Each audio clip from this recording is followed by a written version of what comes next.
Hey there, Patriots. In our continuing journey on understanding triangles, we're going to talk about the Isosceles Triangle Theorem. So please have out your highlighters, be ready to take your notes, have out your packet, and let's go.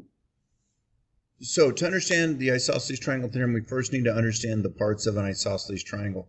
Part number one is the legs. The legs are the sides that are congruent to each other. So in this triangle, when we're looking at this here, my two congruent sides are AC and AB. These are my legs.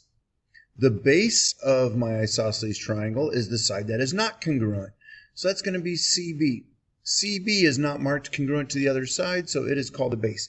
Do not confuse base and bottom. They're not the same thing, because I can take that triangle and I can turn it around.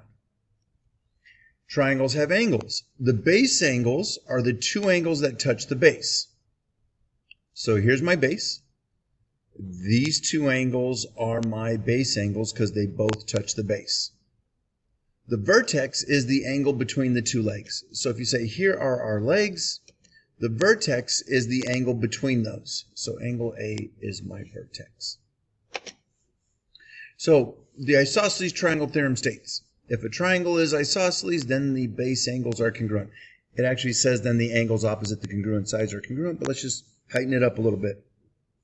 If a triangle is isosceles, then the base angles are congruent. So if I give you this picture, I know this triangle is isosceles because they are two congruent sides.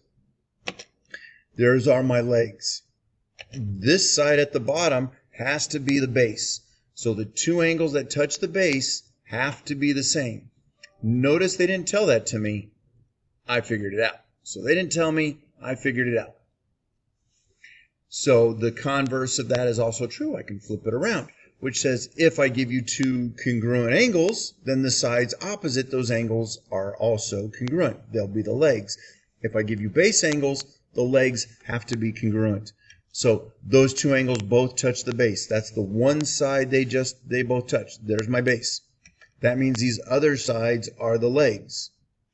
So we know EO, segment EO, has to be congruent to segment GO. I gave you congruent angles. You're saying congruent sides. I say congruent sides. You say congruent angles. So let's go ahead and jot down the parts and the properties on this isosceles triangle. So our lengths, we have three lengths, HO, OT, and HT. So HO, right up here at the top, there's my base. The base is not equal to any other side. We have OT. OT is one of the congruent sides, so it's a leg, and we know OT has to be congruent to HT. HT is the other leg. I know it's a leg because it's marked congruent, and it is congruent to OT. With my angles, so given this triangle, we have our three angles.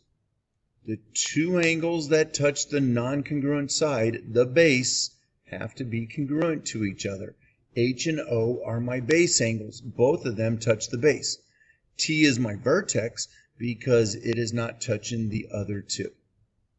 So I want you to think about this. How can you tell an isosceles triangle is an isosceles triangle? Hint, there are two ways, and I talked about them. Remember, isosceles triangle means two congruent sides. There's one way. What's the other way? So if you have questions, Patriots, make sure you come in tomorrow in class ready to ask those questions, and we will work and get this stuff done. Have a great evening, everybody.